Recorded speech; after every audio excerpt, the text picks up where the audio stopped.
As Jesus speaks to St. Paul speaks to the people of Colossus, he says about Jesus, "I rejoice in my sufferings for your sake, and in my flesh I am filling up what is lacking in the afflictions of Christ on behalf of his body."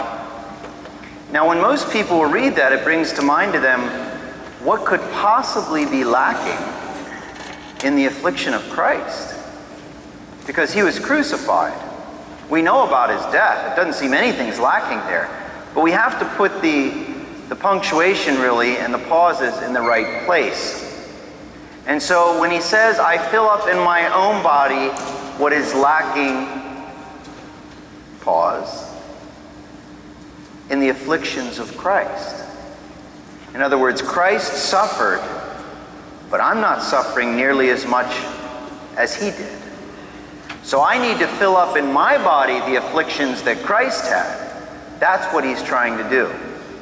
He sees that there's certain things missing that Christ suffered through, and he's not necessarily only talking about the crucifixion. That Christ was always loving. He always presented the truth, but he was always loving, and sometimes it's difficult for us to do that. We want to present the truth, but we also want to be right, and we don't want to present it with a loving kind of attitude. So I believe that one of the afflictions that we could take upon ourselves that might be lacking in making us like Christ is courtesy. This courtesy and this respect that is sometimes lacking. Look at Abraham. So Abram and Sarah are in the desert. These three strangers come up. And all of a sudden he drops everything to take care of them. Now there's an interesting twist on this. This morning I had Mass out at Fort Indian Town Gap. And so there are a number of soldiers there. And in the Middle East, just like in the ancient Near East, one of the most important things is hospitality. And hospitality is so important that if a guest came to your home, that the husband and wife would sleep on the floor and allow the strangers to sleep in their bed. And I'm saying this and I'm looking out at some of those soldiers and they're in disbelief because they have not received such hospitality in Afghanistan and Kuwait and these other places. That's because we're not considered their neighbors. We're not considered one of them. But hospitality is so important that Abram drops everything and invites them in. We see the same thing in the gospel today. Poor Martha. I mean, Martha has a bad rap forever because she's doing, according to what an ancient Near Eastern woman should do, she's taking care of the guest. How many of you know someone, you'll go over to their house and they're so busy making sure that you are comfortable and welcome that you never see them? That they're moving around like a bee, trying to get everything done, everything in place. At some point they say, "Are you married? Where's your spouse? I haven't seen them." Well, they're running around, you know? And so they're not entertaining the guest, but they want to make sure the guest feels welcome and comfortable. That's what Martha is doing. Now you notice in the gospel, I don't know if you picked this up, but it said Jesus went to Bethany where they lived, and Martha greeted him. So she did greet him, and she did bring him in and have him sit down and everything else, but then she went about her work to make sure he was comfortable, probably trying to ensure that he's going to come back again. And once she did that, she kind of ignored the other part of that. So she took it to the extreme. Mary, on the other hand, took the other thing to the extreme. She kind of listened to what Jesus said, and then there were dishes piling up and everything else. So virtue's always in the middle. But courtesy is not something we should do in an effort to be rewarded by the person to whom we offer it. Just yesterday, it was the day before yesterday, I was covering for Father Berger out at Holy Family.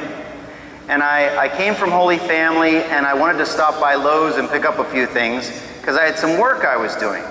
But I was on a schedule here because I had a meeting back at the parish at 10:30, and Matthew, the maintenance guy, he was looking for me as well. So I'm trying to get through there. I get all my stuff together and I feel like I'm at the register forever, just waiting to get out. And so I come out into the parking lot and here is this elderly couple lifting 5-gallon buckets of tar up into their truck. Now you know how hot it was Friday. And here they are, the woman is just scooting it across the parking lot. So I went over to help them. I thought I can help them quick, and then I can get back in time for my meeting. So I'm dragging these buckets, I lift them, I put them on the truck, and then the guy stands back and he said, "Son, why don't you pick that one up there and just kind of move it over this way a little bit?" And wait, no, just take them out again. Let's put this in. And I'm thinking, oh my gosh, do you want me to pave your driveway too, you know? At any case, I'm doing this, I'm sweating. I'm in black, of course, that's standard issue. And when I finished doing it, they said, "Thank you so much for that. Thank you," because there was no one out there to assist them. So he said, "Thank you so much." And then he said, "Are you a pastor, son?" I just loved how he called me son, you know? "Are you a pastor?" And I said, "I'm a Catholic priest." And he said, "Well, that's okay, you know. That's okay, thank you," and we moved on. That was not the response I had anticipated. But that's not the one I'm doing it for. It's very hard for us to offer courtesy to our neighbor and to our family. But it wouldn't be hard for us to offer courtesy to Christ. If we can see Christ in these people, then it makes it much easier when we have to offer them that courtesy. And so by way of assignment, take that person that might grate on you sometimes, take that person that's your neighbor, take that person that's your relative, and let's make an extra effort this week to extend that courtesy, knowing that we will not be rewarded in this life. But that if we offer that courtesy, and we see the person of Christ, we will be rewarded in the life to come.